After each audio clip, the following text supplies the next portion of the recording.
வலம்புரி சங்கு கடல்ல தான் தோன்றும். ஆனால் சிவன் கோவில இருக்க ஒரு குளத்துல 12 வருஷத்துக்கு ஒரு தடவை சங்கு தோன்றும் சொன்னா உங்களால் நம்ப முடியுதா?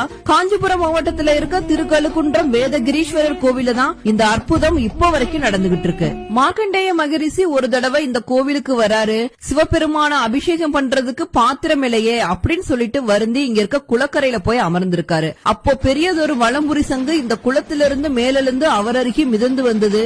அதை கண்டு மனமகிழ்ந்த மார்க்கண்டேயர் அந்த சங்கை கொண்டு ஈசனை நீராட்டி பூஜித்தார். அன்று முதல் 12 ஆண்டுகளுக்கு ஒருமுறை சங்கு தீர்த்தத்திலிருந்து வலம்புரி சங்கு தோன்றி மிதந்து வருவது வழக்கமாக இருக்கின்றது. சங்கு தோன்றுவதற்கு அறிகுறியாக குளத்தின் ஓரத்தில் நுரை வருவதை காணலாம். மறுநாள் ஓங்கார சப்தம் கேட்கும். உடன் சங்கு வெளிவந்து நீரில் மிதக்கும். அப்போது தயாராக இருக்க குருக்கள் குளத்தின் நடுவே சென்று அதை எடுத்து வந்து சுத்தப்படுத்தி பொட்டிட்டு பூ வைத்து பின் மேலதாளத்துடன் கோவிலுக்கு எடுத்து செல்வர். மார்ச் 2024 12 வருஷத்துக்கு அப்புறம் சங்கு தோன்றி இருக்கின்றது.